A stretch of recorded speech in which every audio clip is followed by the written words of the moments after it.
What is going on, guys, and welcome to the Wednesday night live stream. Now today it's kind of exciting because we have David and Carlos on again with a brand new addition to the Control family. So you guys have the new Control XS. Now it honestly feels like you guys were just on like a month ago releasing the Control 4, so it's pretty crazy this is coming out already. So let's learn a little bit about it and see kind of like what all the new features and what all we can do with this guy. All right. Yeah, you want to take it, Carlos, and just give a little lead in? Go ahead, man. Go for it. No, so this is our latest, little invention. We can call this a Control XS. And it's kind of like a little brother to the Control 2, except this device here has 4 sense ports instead of 2 sense and 2 drive. Nice. So the reason behind this is we feel like that when you have a Control 4, maybe you want to build onto your system because you feel like you don't have enough sense ports.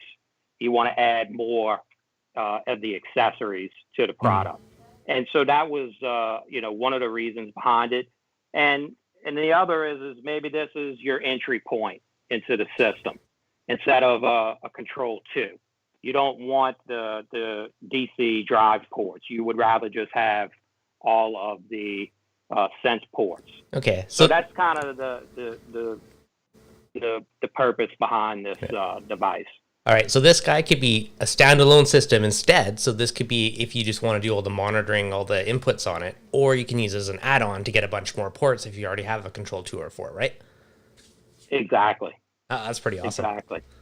That is correct. It can be a brain by itself. So if you wanted to have the 4 sense ports and then decided, you know what, I need to trigger, maybe I want to do the temperature, I want to turn on my lights or something.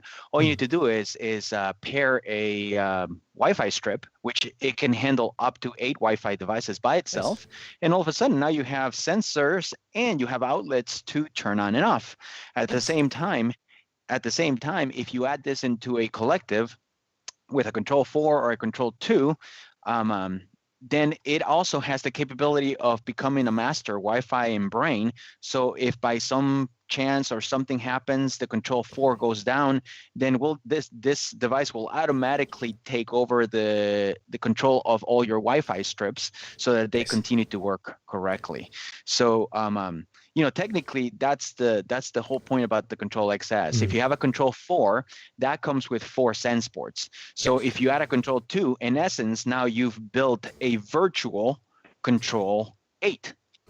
Nice. With 8 sense ports, and then if you have a Control 2 that comes only comes with 2 sense ports, then you've built a virtual Control 6.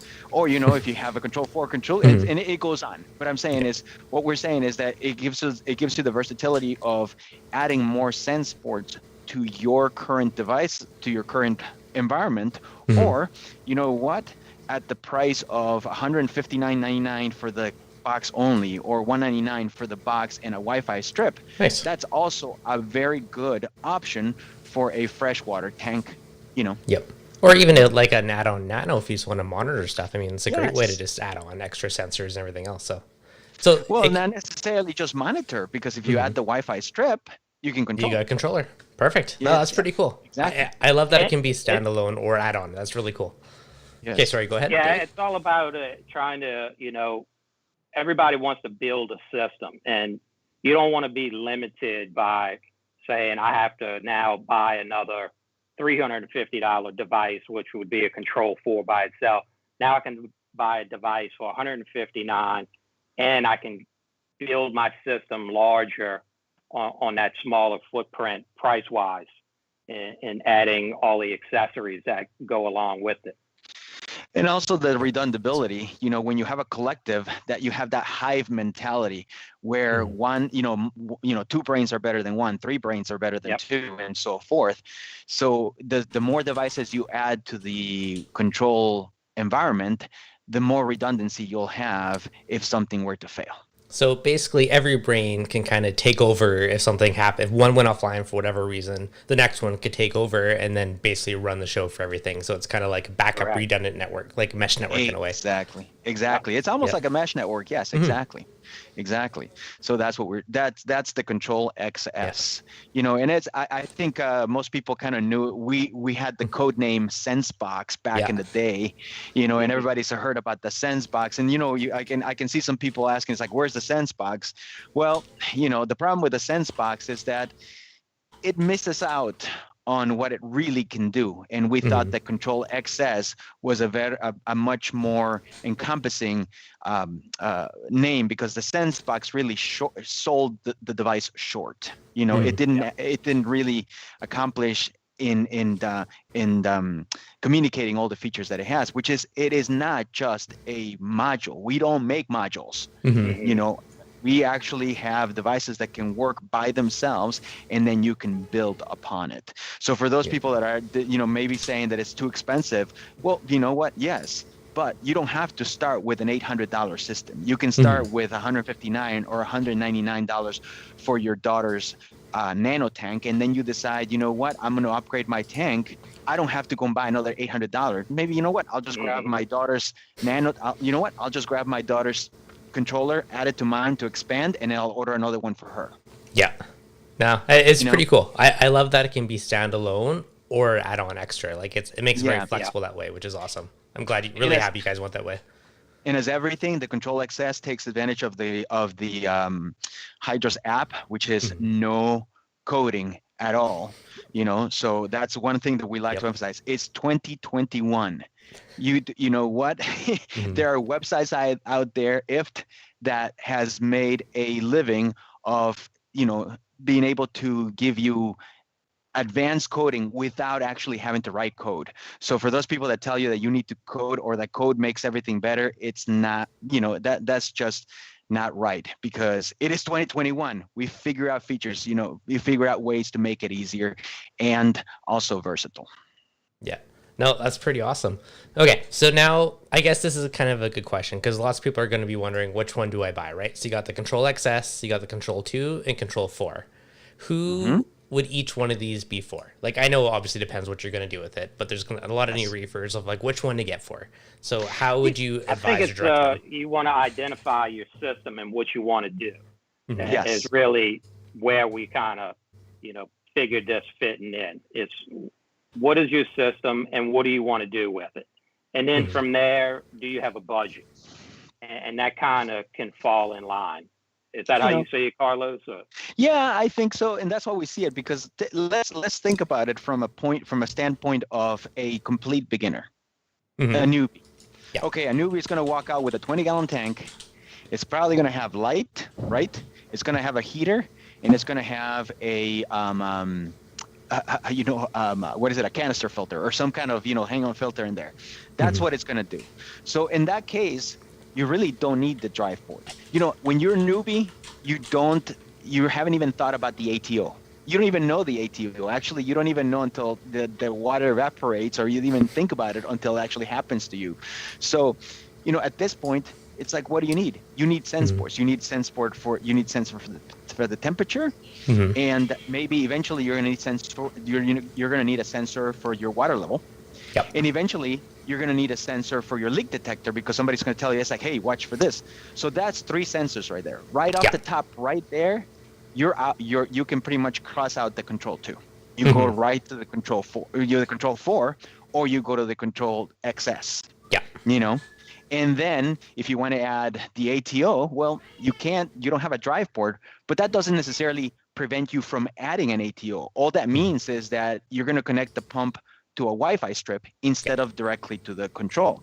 So then you're building up. So the XS kind of fits that kind of in between, where you need more sense ports. Yeah. And at the same time, if you get rid of that 20-gallon tank, as we all know, you know, 3 months later, everybody tells you should have gotten a bigger tank, and we all say, yes, I should have gotten a bigger tank. So then all of a sudden, I don't have to go ahead and purchase a new system. All I can do is I can either purchase a Control 2, or if you're 6 months into the hobby, most likely you're getting into it, so you know about pH, you start learning about all these things. So then you go to the Control 4 and you add it, and all of a sudden you end up with a Control 8. You know, so those are the things that we kind of have to kind of look into, and and think about what the newbie is going to, or the new person is going to do. Now, the new person is not going to think about this, so we're kind of trying to think of what they would be experiencing, trying to remember years ago when we were newbies and what we would do, and that's how we rationale it. So the Control XS was just a perfect segue to fulfill the needs of the advanced user that wants more sense boards. I need more sense boards, and to fulfill the needs of a newbie that doesn't really know exactly what it needs. So we're going there so that 3 months or 6 months from now, he goes back and says, I should have purchased the 4, or I should have purchased the 2. They don't have to do that. Now they're going to say, hey, I can just add the 2 and I'm good to go. Instead of now I have a 4 and now I have this sense box or XS that I don't need. And what am I going to do with it? Yeah. No, that makes sense. I think the concept, Devin, is we don't want to leave anything behind. Like when we come out with something, we don't want to leave somebody like, oh man, I purchased this and now it's obsolete. Yeah. That was one of the big things that we were striving, in this design of this system. It's like, we always want to have that way of building the system, bringing what you already purchased into an even larger system. Which is great, right? Because as you upgrade, okay, now it's an add-on when you want to do more with it, which is great. Okay, a couple questions that I've seen in the chat like 6 times. One, when is the release date, or when does it actually come out? We're looking about 2 weeks now. We have everything here to start rolling them out. I think we're waiting on some packaging, and they'll be heading out. So about 2 weeks. Okay, perfect. Now, if you want to add them onto it, so you do a bus cable between the two to add on extra ports onto an existing system. That is correct. You use a command bus cable, and then you if you already have a terminator, then you don't need to add one. If you don't have a terminator, if this is your first, kind of try or shot. What's a terminator? Okay, so a terminator. Yeah. So a terminator is because we're using CAN bus technology. Yep. Okay, you need a terminator to kind of prevent the CAN bus from going crazy and overloading itself. It's literally it's a tiny little resistor that goes in there, and it makes sure that the CAN bus it doesn't overload. Okay. So what you want to do is if this is your first stab at a collective, and you have a control 4 or control 2, and then you're adding this XS, then get a CAN bus and a terminator. That's all you need. Okay. If you already have the control connected to your wave engine, and you already have a terminator, for those of you that know what I'm talking about already, then you don't need to add another terminator. That's it. You're done. Perfect. Yes. Okay. Now, another question I was asked: how many could you add on? Like, is there any limit, or how many controls could you daisy chain and expand? Oh God, you can go up. I mean, I think at some point, just the screen size on the app would just run out of space. I think that's what it is. I think, but no, you can add multiple units. Now, the one thing that I want to say is that the XS can handle up to 8 Wi-Fi devices. Okay, nice. Okay, so a Wi-Fi strip with 4 outlets is considered one Wi-Fi device. A single outlet is considered one Wi-Fi device. Okay. The Alcatronic is considered one Wi-Fi device, which, by the way, going back to Dave's point that we want to make everything compatible, we're not going to release something that we're going to tell you, oh, this is not compatible with this older device because we want you to buy the new one. Yep. So, no, even the XS, if by some reason you have an Alcatronic when you buy an XS and you're a newbie, you'll be able to connect the Alcatronic to the XS as well. Okay. I have to ask this now too, because the Mastertronic's coming out. Is that going to integrate as well? Yep. Beautiful. That's the plan. That's the plan. I love how it has all the parameters in there. Love it. Right. Yep. And that Mastertronic is going to be considered another Wi-Fi device. So it's going to go against your 8 Wi-Fi slots. Okay. Now, is that the same for the Control 2 and 4, or is that just the XS with the 8? It's the okay, so it's per device or virtual entity. Okay. So if you have just the XS, then you can attach 8 Wi-Fi devices to the XS. Okay. If you have a collective, the collective is considered one entity, and you can only handle 8 Wi-Fi devices.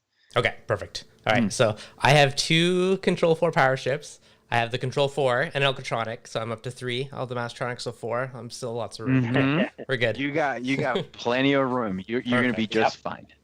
Okay. You're going to be just fine. Yes. Awesome. Yes. Okay, another question I've seen come up a few times. Is there going to be any future ones that add a bunch of pH or P style ports? That's been asked a couple times in the chat. You know, one thing that we don't do is we don't talk about future hardware that hasn't been released. Let me just put it that way. That sounds like a yes. Yeah, you know what? You're going to have to, when we're ready, we're going to come back to Devin's channel, and you're going to have to watch his channel to learn, to find out all the new devices. All right, sounds like but we can tell you there's a whole ton of stuff running on these tanks sitting behind us. That tank right there, Dave's tank, and this tank right here is running a bunch of equipment that you guys have no idea that it's gonna be like, wow, awesome. That's awesome. I'm honestly amazed at how quick this is coming out, because it literally feels like 2 months ago the other one was just released. So yeah. Well, Devin, we spent 3 years in development, and a lot of the hardware has been done, and it's, for us, we really spent a lot of time, testing it in our own, on our own tanks in an alpha setting, then going to a beta group. So that was really important, before we put something out that people are going to trust, something that they love so much in their aquarium too. Yeah, exactly. I mean, I've had the Control 4 for a good 2 months now, and I mean, it's been working awesome. It's been very solid, so I'm excited to see all the new stuff coming out. Have you had any Wi-Fi problems? No. just one temperature alert, and I think I had one low pH alert. It's the only alerts I've had so far. Yeah, we talked about that. Actually, everybody, yes, we, because Devin and I talk, off the air and everything, and Devin reported that issue, and actually that issue was fixed a few weeks ago. We just haven't released a new firmware because, like Dave said, we test the firmware and the app in our tanks first, then we push it to beta testers, and then once it makes it past beta testers, then it makes it to the public. So while it may seem like it's a little slow in the realm of things, actually we're pushing updates pretty quickly, but we're still trying to compromise between safety and being expedient to the requests from the people, from the customers. No, it's true. I don't remember what it was. Remember when I first got it, there was like a suggestion or two I had, and like literally was in there in no time. Like, so you guys are amazing with like speedy development and updates on the app. So yeah, well, we spent, like Dave said, we spent 3 years on this, and the app was built in a way that we could add more hardware, still use the same app, and that's what makes it not simple, but it makes it easy for us to do it. Is because the way it was developed, the way the groundwork, that foundation was set up, it was set up correctly with already the foresight of, hey, we're gonna do X, Y, and Z. And there've been some curveballs thrown at us, but the way the groundwork was done for the app, it's been able to handle it. Yeah, nice. And the app's speedy. It's very quick and responsive too, which is awesome. Yes. Which is a big one. And we have something in the works that is going to make the app even faster. Ooh, nice. I like it. It's already quick, so win-win. Yeah, even the saving is going to be much faster once we get done with the changes.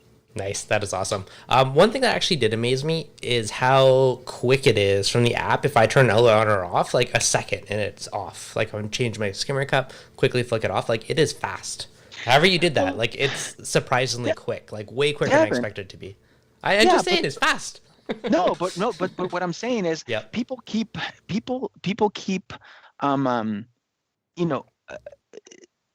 concerns with Wi-Fi. It's, again, we're back 2021. It's 2021. I mean, the Wi-Fi is not what it used to be 5 years ago. Wi-Fi is not what it used to be 10 years ago. Yep. I mean, if you find a spot in time that made everything change, was 2007 when Apple came up with that iPhone.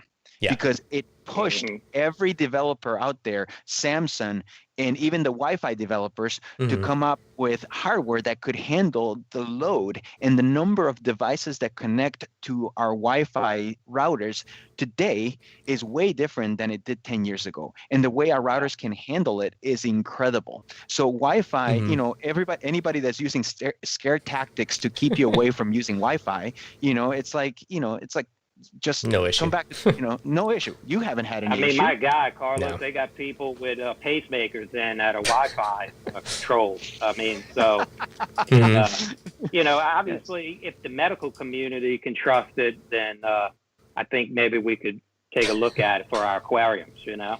I'm not worried. But no, I was just saying, because you're talking about making it faster, and I was just kind of commenting how I already think it's really fast, so that's awesome. Yeah. No, we're trying to make it. We're trying to optimize that app and make changes in there.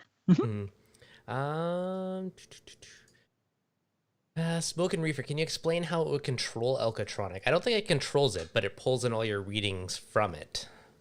That is correct. So what it technically does is it just uses the Alcatronic as an input, as a source of data. So the Alcatronic, you know, tests, it sends that information to the Alcatronic's cloud. Then via our partnership with Focustronic, and I know you had Eric here recently. Yep. So via our partnership, he was able to give Hydros access to the cloud, to his cloud, so we can pull the information from there. And then then it comes into the Hydros as an alkalinity reading. And after that, you can turn on your calcium reactor, you can turn off your calcium reactor, your calc reactor, and so forth. So all it does is it becomes an input, a source of data. Remember Johnny 5, input. Yeah. But yeah, like I'm I know dating myself already. That's fair. Like I know on some of my other systems, like how to get modules and add in all the wires and stuff. So the fact that I can do it all wirelessly is amazing, especially with the Mastertronic as well. So that's the thing, Devin. Before you had to take a BNC port, which was taking up another usable probe in order to connect to these type of devices. And not only that, you were going from digital to analog back to digital. That conversion made it so that your Alcatronic was saying 7.56, but the other device was saying 7.6 or 7.5. So it wasn't there. Since you're getting the information directly from the Focustronic cloud, if the Alcatronic says 7.56, your Hydros is going to say 7.56. Yeah, which is great. Yes. So it pulls it directly out. So no, that is awesome. I have noticed slight deviation sometimes with that little bit of BNC interference. So yeah, that's perfect. Yes, I'm excited we for everything we took that away. We took that away via Wi-Fi. And again, you know, it's 2021. Why do I have to put wires? Plus, the Alcatronic has to be somewhere close to your tank because it has to be within 1 meter. 1 meter, 3 feet of the water source. So you know, there's no point of putting more electronics where you really don't have to. Exactly. So it gives you a ton of flexibility. There was a couple questions earlier. They're asking about the waterproofness of it. I mean, it is splash waterproof. I wouldn't be dunking it in the tank, but I mean, obviously, if it gets a little water on it, it is sealed up pretty dang well. So that's correct. That's correct. I know. Ancient City Reef says, Carlos, I need that shirt. Hey, it's 3/4 too. Look at that. I love 3/4 shirts. So it's a Hydros and 3/4, which is my favorite kind of shirt. Living in Chicago, sometimes it gets cold. You know this, Devin. You know, you're up north. It's like, you know, you don't want to wear a sweater, but 3/4 does help. That's fair. That's fair. I just got the t-shirt on today. Yeah.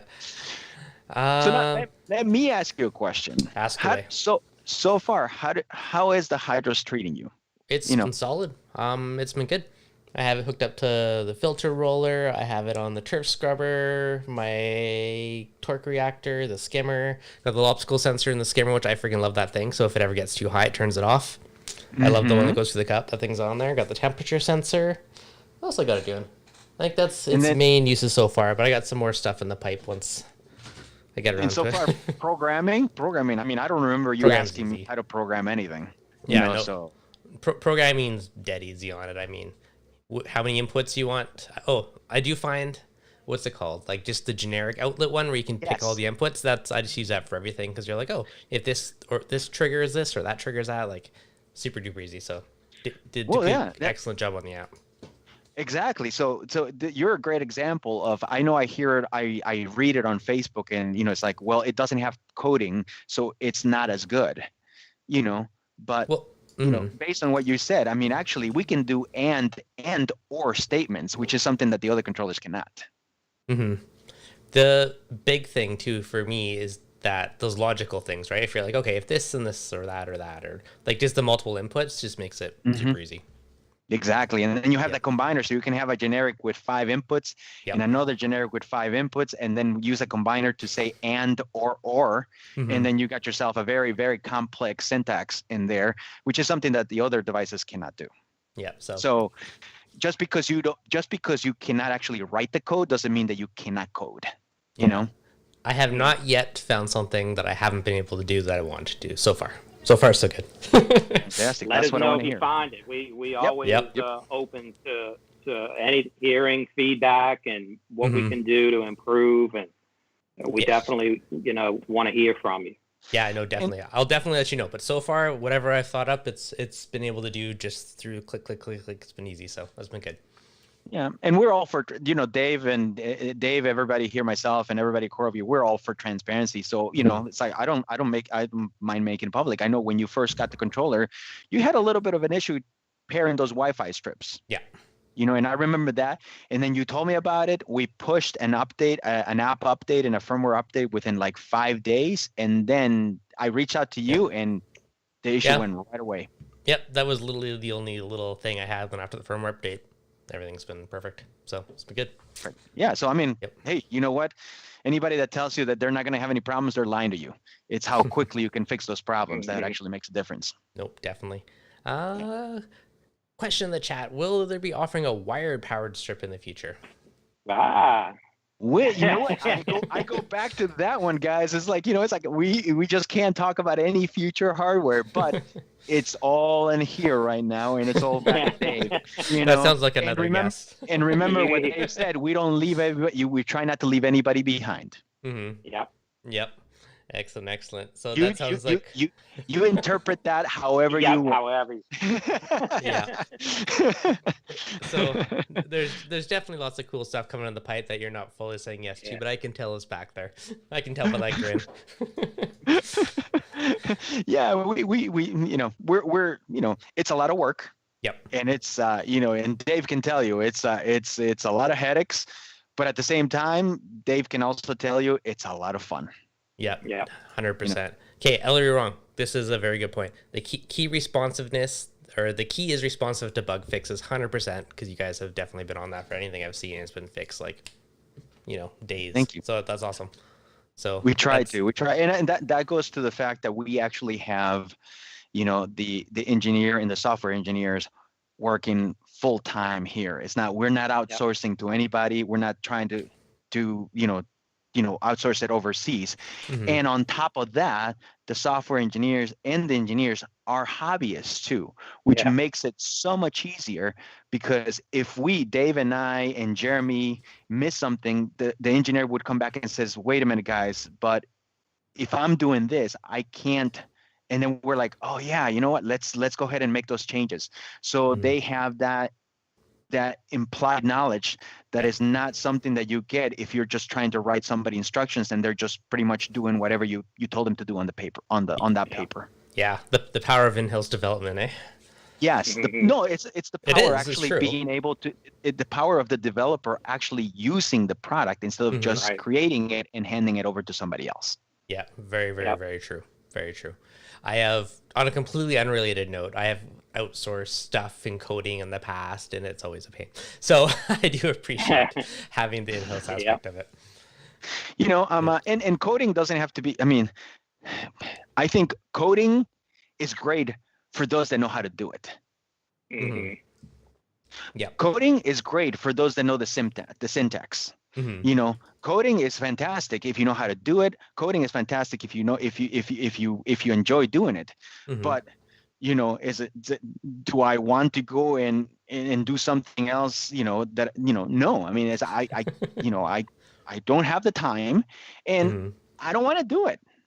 Right. So coding it should be somebody's choice, and being 2021, it should the app should walk you through it. There are there are ways to code without actually writing code, and what happens when you use the forms is that it allows you to automatically, the form guides you through the code. So you're putting the correct syntax and you're putting the correct line placement, because sometimes if you put one line of code before one, it might give you, it will change completely what you're doing than if you grab those two lines and you reverse them.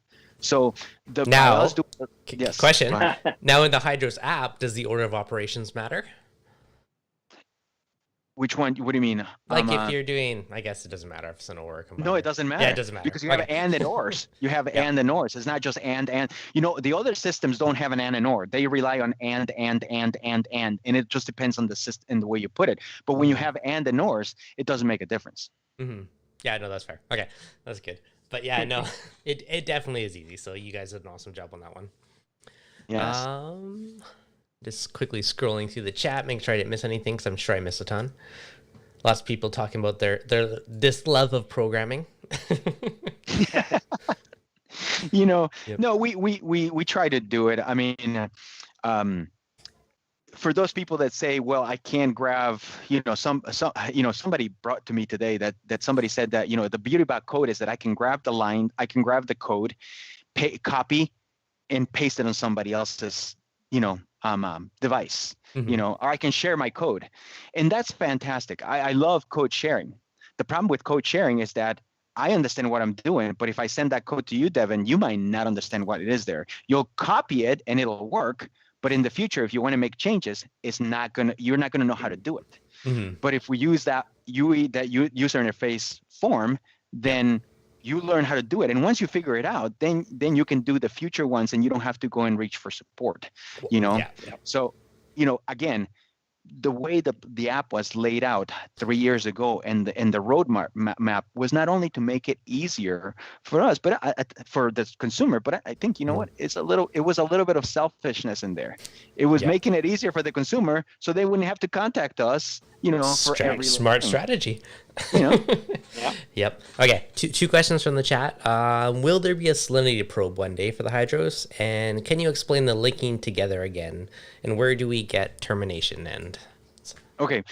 So salinity is a little tricky one because, and I'm going to actually make this a public question to everybody here at your channel. It's like, how many of you have a salinity probe that actually works? Or is accurate? And I'm not saying not everybody of you has it, but it's going to be a high percentage of people that have that conductivity probe that doesn't really work. Today it might be 35, tomorrow it'll be 54. The day after that it's going to be 25. It doesn't work because there's so much interference. You turn that pump on, you turn that heater on, and there's going to be noise.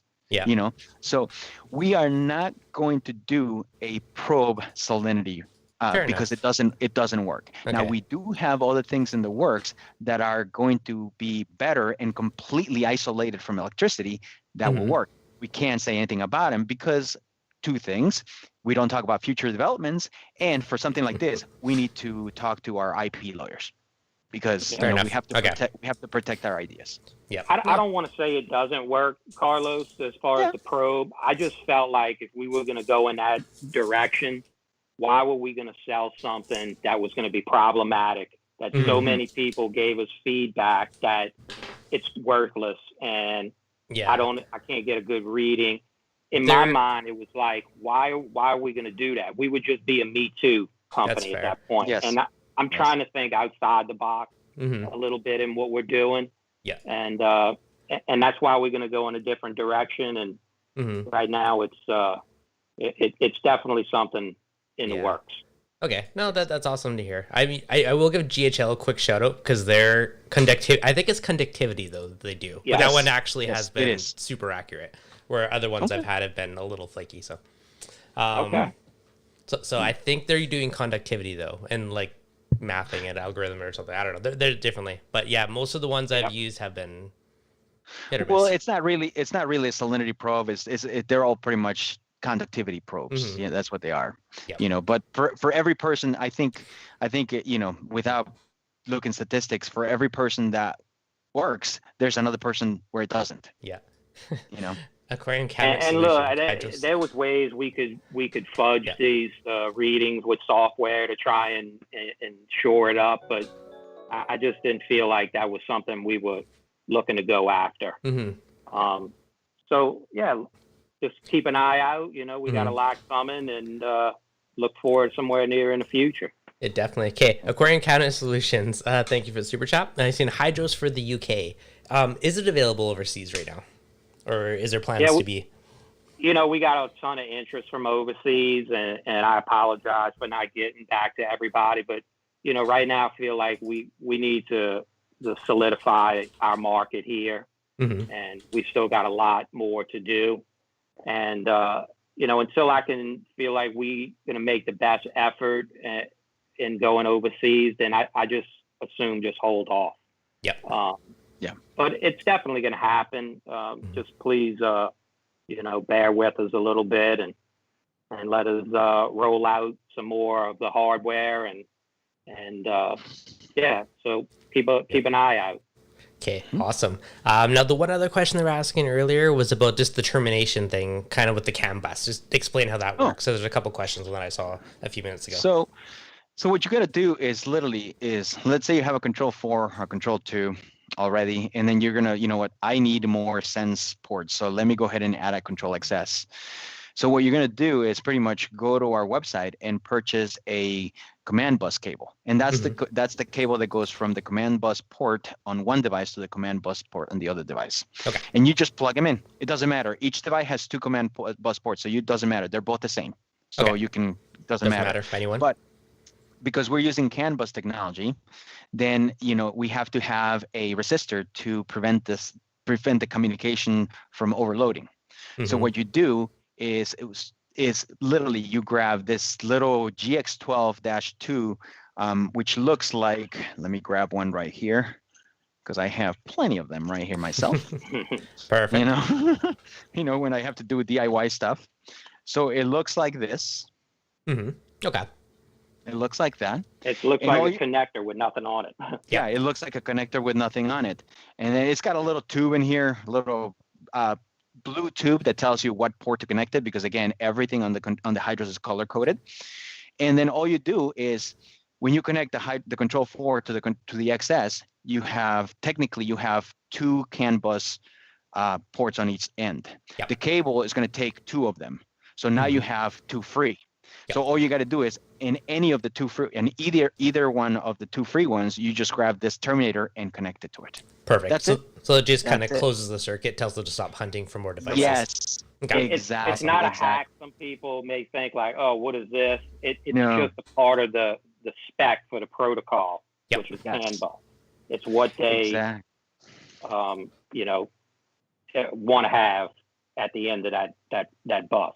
Okay, perfect. Now let's say you were to add another XS. You say you're one of those that needs even more ports. So then what you do is you grab another XS, grab another cable, and what you can do is then grab the terminator, connect the cable, and just move the terminator to the other one that has the open command bus. Correct. Perfect. So that's pretty much it. Pick an end, pop it in, done. Easy. Exactly. Now, is there a limit of how far they can be between the devices with the cable? It depends on, and I go every question. I hate when I answer the questions with depends on, because it drives me nuts. But the reality is it depends on, and the reason why is power. Okay. If the devices are within 15 feet of each other, then you can use a command bus cable with power. Okay. So then the power is transferred from one unit to the other. So you only need one power supply. Okay.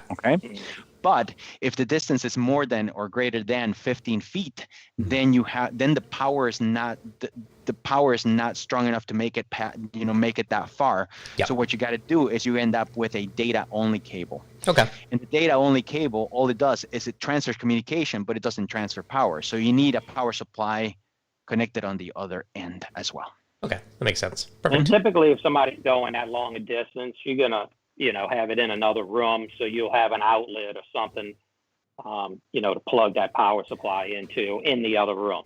Now, exactly. If you say I have like 40 feet away, I got a tank at each end of the house, they're connected, power supply at each end. Does that power supply also work as your terminator on each end? Yes, and that power supply will then take over powering everything in that section. Yeah. So then, what you do is you have two devices that are 40 feet apart, and then you have three devices on one end and then three devices on the other end. Mhm. You don't need three power supplies. You can just put one power supply on each, and it will power each the two groups that are together. Okay, Yes. awesome. Oh, Jeffrey, 100 feet between all my Hydros devices. That's a good chunk. It's literally data. network. Yeah, it's data. No I mean, it's pretty much data. Yep, Yeah. that's awesome. I mean, obviously if you're doing the sensors it is, but I love how you can have just like a power supply, like at your mixing station to turn stuff on and off. Just can be completely out there. If you don't have any sensors on it, don't even need to run a wire, don't have to worry about it. That's good. Okay, so another side question. If you had two tanks and you didn't run the CAN bus wire between the two, they would show up as two separate tanks then, right? That is correct. So you technically could have multiple systems. You can have a control 4 and a control 4, completely different systems. So then on the app, it'll show Devin's living room, and then it'll show Devin's bedroom. Okay, perfect. It wouldn't be a part of a collective. Yeah, but if you make it as part of the collective, then you would have Devin's thing. And the big difference is if you have them separate, then each one has its own Wi-Fi strips and its own sensors.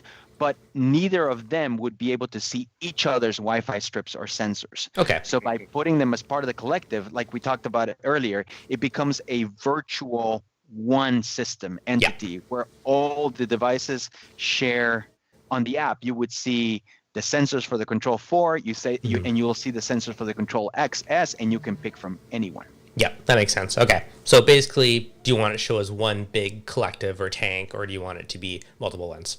That's at least the way I think of it, but it is one app, one page. You want to flick between the two and have different kind of locations or tanks or whatever, but okay, great way to do it.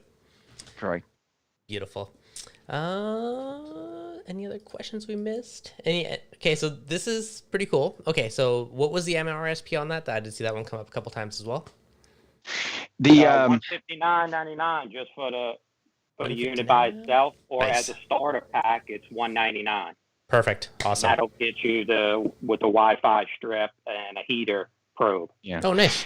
And right just before the live stream, we made the information available on our website. So if you go to CoralVueHydros.com and you land on that website, the first thing you will see is the Control XS, which is probably why you're going to the website to learn more about it. Beautiful. Yes. Awesome. No, definitely appreciate it. Thanks for coming on and sharing the brand new product launch today. Anytime. Hey, anytime. Thanks for having us. Awesome. Any other things we missed that you guys want to touch on?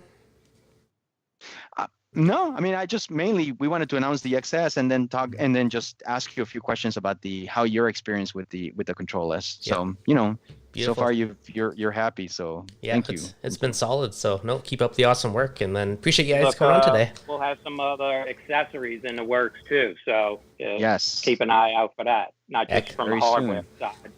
Excellent. Different things we can add to the sense ports and Wi-Fi options. Awesome. So I wanted to say, if you have any questions on the Hydros thing, we have a Hydros group on Facebook.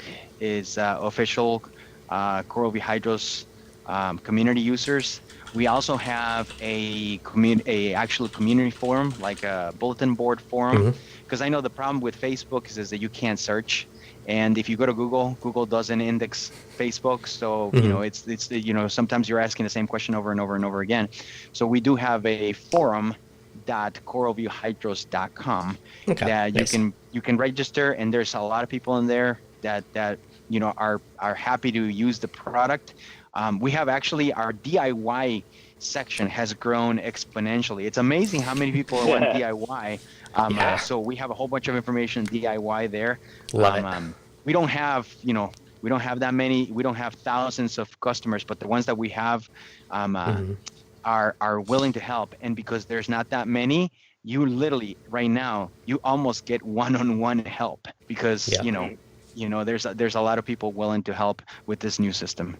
And otherwise, just email us at support@coralvue.com and we'll be happy to help you. Okay, awesome. And if you want, send me the links to those two forums and I'll throw them in the description after people watching the replay. Thank you. Awesome. Thank you. One last question. Reef Beto is asking, which temp probe comes in the package? So there's two different ones. Is it the magnetic one or the probe? It comes with the little probe. Okay. There is a magnetic one too that we also offer. Yep. Yes. That one's nice. The magnetic one, you can just put it to the side of your sump, and you don't have that probe that's hanging. And I like to run two temp probes, one for high and one for the low spot.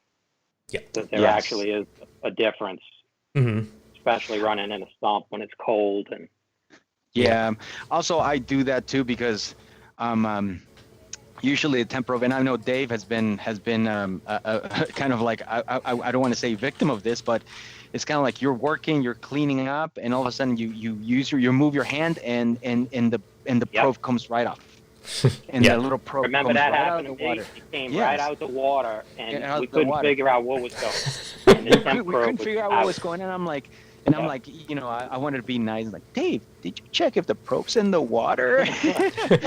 And we're like, oops. Yep. And it was just enough that it was out of the water, that it was seeking air temperature. And exactly. So always we recommend all the alerts and everything's coming in. It's like, what's going on? So we recommend 2 probes oldest just for redundancy, especially because I've in the 20 plus years I've been reefing. I there's many times where I've heard people that they literally quote unquote cook their tanks. Really? Because the probe came off. Yeah, that's no fun. Yes. Nick, what light is Dave running behind him? Those are the coral carrier, right? I believe. Yeah. Yep. He's running the coral carriers on this tank, and the Giesman Stellars with T5s. Nice. And I'm running the coral carriers on this tank with the Reef Bright XHOs kits. So big shout out to Reef Bright and Tulio and Joy. Beauty. Nice. No, both tanks are looking pretty good. So awesome. Yeah. I mean, those lights are fantastic. We like them. I mean, I posted some pictures of growth, that I had for like 2 months growth, Dave. Yep. And everybody was shocked. I don't know if you got to see them, Devin, but I'm happy to share them if you want. Yeah, if you want to pull them up, sure. Okay, we did an in-depth discussion with the inventor of the light, the Coral Care from Philips, the engineer behind it, and it was really pretty amazing the growth that we're seeing. It's a different growth pattern than what we've typically seen under LEDs, where it's more full in terms of the shooting underneath, where not so much growing in this straight vertical pattern like it's reaching for light. Nice. So it was really interesting, to see from their end the amount of research they put into the light and the coral studies. Yeah, I think I actually watched that stream. Actually, that was a good one. It was pretty in depth. Yeah. So let me go ahead and share my screen here. I think I can do that, right? Share screen. There you go. So I'm going to go ahead and share my screen. Here's one. And I'm not sure if you guys can see that. Yep. But that is that's a Poison Envy from Battle Corals. Again, another shout out to Adam. I mean, Adam has been great. He's actually testing the coral care lights on his systems right now. Now that's October 2020 to January this year, correct? Nice. Yes, exactly. October 2020. Yes. So 3 months-ish. So 3 months. 2.5. And you can see the growth pattern on this thing right here. And what I've noticed with the coral care lights is that the corals do not get long branches. It's like for some, and I had the competitors' lights before that. And I've been running the coral cares for about it's going to be 7 months now. But I had the competitors' lights before, and they were perfectly good lights. I mean, they're good lights. They're proven lights. They were great. But my corals were like branchy, so they were 3, or let's say a coral had 4 branches, and the branches just kept getting longer and up, and nothing. But there was nothing to the sides. So then I switched to the coral care. And not as soon as I switched to the coral care, but as soon as the corals went ahead and acclimated to the new light and they started to like it, what ended up happening is the corals, the 3 branches stopped growing up. And what happens is it started to sprout from the sides. Like budding. Yeah. All this budding. So the coral started to grow out instead of up. And that Nice. made a huge difference. So let me go ahead and share another shot right here. So I'm going to go here, stop sharing, and I'm going to share the next picture. Take a look at this one. Can you see that one? This one you can really tell. There we go. Yeah. Okay, and that's a pink Cadillac staghorn as well. And as you can see, the growth pattern on that one is just, it's not getting longer. You can see the sprouts coming on each side. It just makes from somebody like myself, I've been in the hobby for 20 years, and Dave has been too. And, the metal halides, anybody that has experienced metal halides at some point will know this is kind of like a metal halide kind of growth, kind of that full spread growth that you don't get from a lot of the metal the LEDs out there. And it's not the LED, it's not the fixture, it's just because of the way the lights are the LEDs are arranged. It's nothing against the light, it's just because of the way it was arranged, it shoots out different type of light, and corals react differently. Nothing wrong with it, it's just different. Nice. Yeah, so let me go ahead and stop my They look great share. under it, so that's awesome. Yeah, so that's the coral care. It's about 7 months right now, and I have more pictures. And if you want, just follow us on on Facebook, CoralVue, or follow us on Instagram, and then every so often I put Wendy, our brand new social media director. Big shout out to Wendy. Hey Wendy, I know she's watching. Yeah, she's in the chat. Yeah, she's done a fantastic job of pushing things out, and it's just it's been a lot of fun, and I love it. I personally wouldn't go back to metal halides. I mean, to LEDs.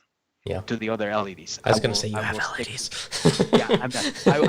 I wouldn't go back to the other LEDs. I will stick to this one just because of the growth. But you do have to stick with them, just like anything else, because you're not replacing a spotlight with a spotlight. You're replacing a spotlight with a more total spectrum, more of a wide warm fuzzy coverage. Blanket of light. Yeah, exactly. So the corals do take a little longer to acclimate to it. So if you have it, to give it a fair shot, you have to give it at least 2 to 3 months. And then after that, I promise you, and you can see the proof is in the pudding, that they do work and the lights grow. I know there's been, some reviews out there that haven't been favorable, but again, companies are comparing a spotlight LED to a light that has a coverage of 12 by 17 by 16, I think. That's not apples to apples, I think the biggest thing technology-wise with that light is what they've done with the lens. And they have that patented, Philips does, and that is really, from what and after testing so many LED lights over the years, but that is really what is the uniqueness of this light. Yeah. They've really put some time into what they've done with that, and I can see why they patented it. No, it's pretty cool.